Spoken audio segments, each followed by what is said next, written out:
Bonjour et bienvenue sur Network IT. Aujourd'hui, une nouvelle vidéo. Nous allons tester cet écran, le Benq XL2420T. C'est un écran destiné plutôt pour les gamers, qui est toujours au goût du jour, car il a déjà quelques années, il est sorti en 2015. Pour ce test, nous allons voir l'aspect physique de cet écran, puis après l'aspect technique de celui-ci. On se retrouve à présent sur la face avant de cet écran. Donc celui-ci mesure en largeur 57 cm et en hauteur 51 cm. Le poids de cet écran est de 6,1 kg. En haut à droite, nous retrouvons une petite étiquette nous expliquant que ce PC est compatible 3D et avec le Nvidia 3D Vision. Au milieu, nous retrouvons en blanc le logo Benq et tout autour, nous avons un matériau plastique dur, plutôt bien fini et agréable au toucher. Sur le côté, nous retrouvons donc sur ce côté droit ici un capteur pour la 3D, pour vos lunettes 3D Vision. Au-dessus, le bouton marche arrêt et les 5 autres boutons nous permettent de naviguer dans le menu que cet écran nous propose. Nous allons voir tout ça juste après dans la vidéo. Ces boutons sont tactiles et non physiques, donc soit on aime, soit on n'aime pas. Et là, nous retrouvons une dalle donc de 24 pouces, c'est la taille de cet écran. C'est une dalle noir mat, donc on ne se voit pas dedans, elle est donc non brillante. Et celle-ci est une dalle donc TN. Le rétroéclairage est à LED, donc c'est très plaisant au regard et on peut avoir des couleurs très vives. Et aussi nous allons avoir une option nous permettant d'avoir un noir plus noir. Donc c'est la fonction Black Equalizer. Nous allons voir tout ça après dans la vidéo. Nous allons passer au pied de cet écran. Donc le pied est un pied banal, pareil dans la même matière que le contour de l'écran, en plastique noir assez agréable au toucher. Ici nous allons avoir un liseré et puis sur la petite télécommande un petit bout de plastique laqué, donc c'est plutôt agréable au toucher et agréable à voir. Donc cette petite télécommande, à quoi elle sert? Et ben, quand je vous ai expliqué juste avant les différents boutons qui se trouvent sur l'écran, cette télécommande là permet de naviguer plus facilement dans les différents menus que cet écran nous propose. Et donc vous avez ici une petite molette donc pour pouvoir soit descendre ou monter dans le menu. Et si vous cliquez directement dessus, vous allez pouvoir sélectionner l'option que vous avez besoin pour l'écran. Sur ce bouton là, donc c'est pour revenir en arrière. Alors quand vous allez naviguer dans les différents menus de l'écran, vous allez pouvoir donc revenir plus facilement en arrière. Et ici on a 1, 2, 3. En fait, on a 3 modes qu'on peut configurer directement sur cet écran. Donc le mode 1, on va dire que ça va pour jouer aux jeux vidéo. Le mode 2, on va pouvoir regarder un film. Et le mode 3, on va pouvoir avoir du surf internet. Vous allez avoir différentes luminosités ou réglages que vous allez pouvoir prédéfinir avec ces 3 boutons-là. Maintenant, nous allons passer sur la face arrière de cet écran. On se retrouve à présent à l'arrière de cet écran. Donc en haut, nous allons retrouver le logo Benq en noir laqué. Tout autour, nous allons avoir toujours cette même matière de plastique dur. Au milieu, on va retrouver encore ce noir laqué. Et après, nous avons cet énorme pied, donc très imposant. C'est un écran qui est très imposant sur votre bureau. Où sur ce pied, nous allons retrouver donc une petite encoche en métal pour pouvoir déplacer l'écran plus facilement. Ici, nous avons un petit porte-casque. Vous allez pouvoir mettre votre casque gaming à l'arrière de l'écran. Mais là, on sent que la finition n'est pas top. Hein. Ils ont mis ça comme ça. C'est un peu dommage. Après, pareil, on retrouve cette matière noire sur le pied de cet écran. Et ici, où vous allez pouvoir passer vos câbles donc, pour la connectique de votre écran, donc le câble d'alimentation et les différentes connectiques que celui-ci nous propose. On va avoir donc encore un petit rappel rouge pour l'aspect gaming, donc pour l'aspect jeu de cet écran. Donc là, ici, en meilleure qualité et en meilleure finition, ça va être du rouge laqué. Donc ça, c'est agréable au visuel et agréable au toucher. Maintenant, nous allons passer aux connectiques de cet écran. On se retrouve à présent pour les différentes connectiques que cet écran nous propose. Alors en haut, nous allons retrouver une prise USB 2.0 classique. En dessous, moi j'appelle ça l'USB imprimante. Alors c'est le câble qui va permettre, lorsque vous connectez un USB à votre écran, que celui-ci soit reconnu sur votre PC. En dessous, nous retrouvons deux prises HDMI, donc ça c'est plutôt intéressant et agréable à avoir. Là, nous allons retrouver des prises un peu plus anciennes, donc ici du DVI et là du VGA. Et en dessous, nous retrouvons une prise DisplayPort. Et j'ai fait exprès de laisser ce petit câble là, donc ça c'est le câble qui relie la petite télécommande qu'on a vue précédemment dans la vidéo à cet écran, et c'est de l'USB, du mini USB. Et tout en bas, nous retrouvons une prise d'alimentation, car l'alimentation est interne à l'écran et non pas externe. Nous allons passer sur le côté droit de cet écran pour poursuivre sur les connectiques. Et pour terminer sur les connectiques disponibles sur cet écran, nous avons deux prises USB 2.0 et ici une prise jack. Donc là vous allez pouvoir mettre votre casque, le brancher ici, et après, comme je vous ai expliqué précédemment dans la vidéo, le poser ici, soit un casque, mais vous pouvez très bien mettre deux petites enceintes stéréo, ça fera très bien l'affaire aussi.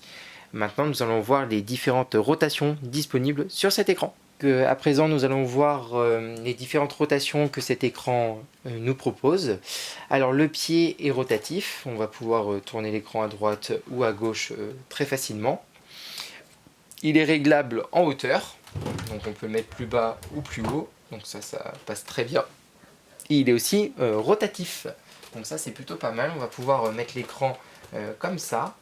Et là, si jamais vous avez un chat ou un deuxième écran sur le côté, vous allez pouvoir voir tous les commentaires plus facilement que si l'écran était mis normalement.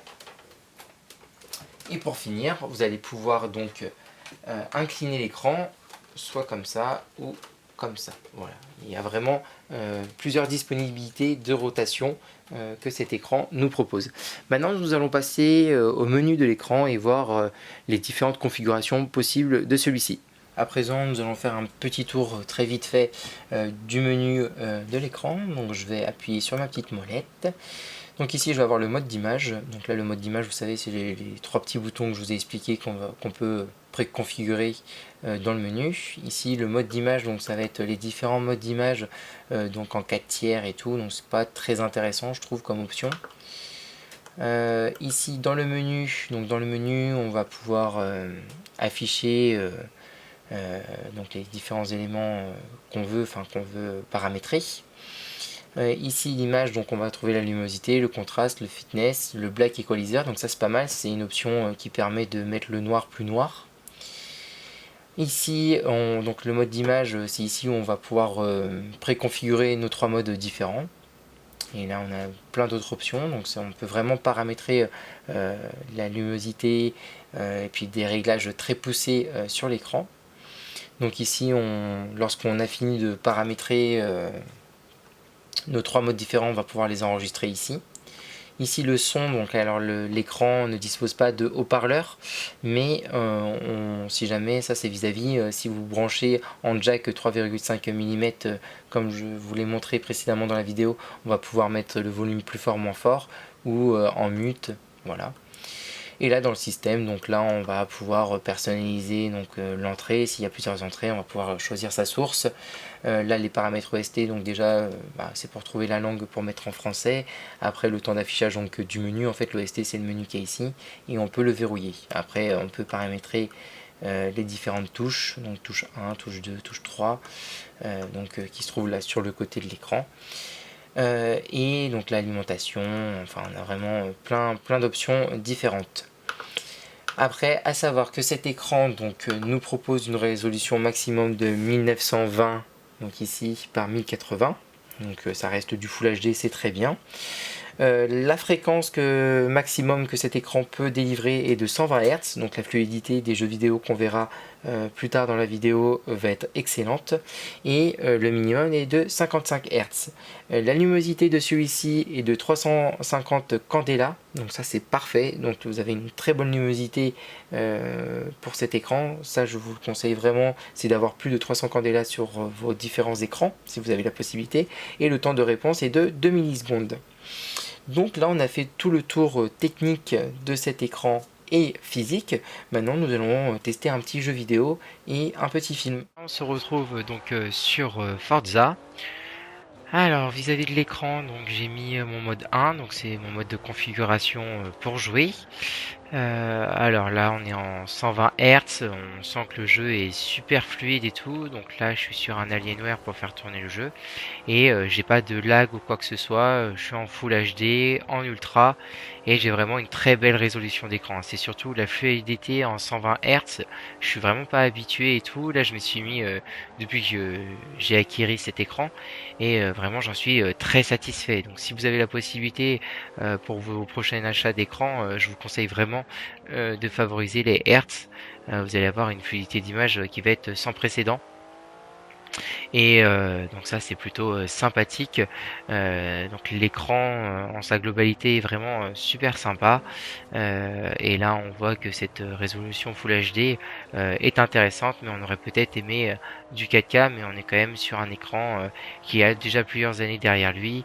Et je trouve qu'il est encore très performant et qu'on peut trouver des écrans très chers actuellement, mais qui n'ont pas un ratio de puissance aussi intéressante et une fiche technique aussi intéressante que celui-ci. Voilà, maintenant nous allons nous retrouver tranquillement pour la conclusion de cet écran. À présent, nous allons conclure sur cet écran. Alors ce que j'ai apprécié, ça va être vraiment l'ergonomie de celui-ci. Alors avec la petite télécommande, ok, ça peut être gadget, mais vraiment à l'utilisation, c'est beaucoup plus simple que les boutons tactiles qui se trouvent sur le côté de cet écran. De plus, le pied est vraiment super intéressant. On va pouvoir bouger l'écran dans tous les sens, on va pouvoir le modifier en hauteur, même vers le bas, ou juste le bouger comme on veut. Ça c'est super top. Beaucoup d'écrans même actuels ne le font pas. Ce que j'ai aussi beaucoup apprécié, ça va être la fréquence. Vous savez, on a 120 Hz en fréquence, on voit que les jeux sont beaucoup plus fluides. Donc ça c'est plutôt top, même si je sais que sur les écrans actuels on peut avoir des fréquences beaucoup plus hautes, mais pour celui-ci qui a déjà quelques années derrière lui, je trouve qu'il vaut très bien, enfin qu'il est toujours au goût du jour. Après, ce que j'apprécie fortement sur cet écran, ça va être le noir qui est plus noir. Vous savez, avec l'option Black Equalizer, on peut mettre le noir beaucoup plus noir pour les films, et si on veut le mettre un peu noir, enfin moins noir, excusez-moi, pour les jeux vidéo, on peut. Donc ça c'est plutôt sympathique, on va vraiment avoir un contraste et une résolution vraiment plus intéressante, surtout lorsqu'on regarde un film, le noir va vraiment être noir et non pas gris. Après, ce que j'apprécie aussi, c'est la facilité du menu de cet écran. On n'a pas 100 000 options, même s'il y en a pas mal ici, mais on a vraiment, enfin c'est facile à faire, à programmer ces trois profils et tout. J'ai trouvé ça très facile et très intuitif, donc ça c'est ce que j'apprécie. C'est surtout les points que j'ai appréciés de l'écran. Ce que j'aime un peu moins, ça va être après, il est très imposant comme écran, malheureusement, il est très grand, très imposant, et ça prend vraiment beaucoup de place. Si vous avez un petit bureau, ça va être compliqué, hein, je vous le dis tout de suite, il est très large, très grand, même si on peut, enfin même si maintenant on est sur des écrans 27 pouces ou 32 pouces, celui-ci peut-être qu'en taille n'est pas très grand, enfin en largeur, mais en profondeur il prend vachement de place, hein. C'est le pied, ok on a plus l'ergonomie et tout que j'apprécie, peut me le procurer donc par ce pied là, mais derrière on a quand même une contrepartie d'avoir une très grande largeur, donc si vous avez un petit bureau ça va être compliqué d'acheter ce genre d'écran. Et après, le dernier point que j'ai moins apprécié sur cet écran, ça va être la matière plastique dure ou le laqué. Dès que vous faites une petite, enfin que vous bougez un peu l'écran ou quoi que ce soit, ou que vous voulez le laver, si vous ne prenez pas une microfibre ou quoi que ce soit, c'est la rayure instantanée. Ça, c'est vraiment direct, vous allez rayer votre écran, donc je trouve ça un peu décevant parce que cet écran était affiché entre 350 et 330 € à l'époque. Donc maintenant, si vous voulez retrouver donc, dans cette gamme de prix un écran, vous allez avoir des meilleures performances actuelles pour ce genre de prix que cet écran là. Mais si vous le trouvez à pas trop cher sur un site d'occasion ou sur plusieurs sites d'occasion, eh bien je vous conseille de le prendre si vous pouvez le trouver à moins de 150 ou 100 €. Sur ce, j'espère que vous avez apprécié la vidéo. Si c'est le cas, n'oubliez pas de mettre un petit j'aime, ça fait toujours plaisir à recevoir. N'hésitez pas à vous abonner pour voir les prochaines vidéos. Et surtout, n'hésitez pas à vous rendre sur notre site internet network-it où on poste des commentaires, enfin des articles écrits en plus de mes vidéos. Et je vous dis à bientôt pour de nouvelles vidéos sur Network IT. Au revoir.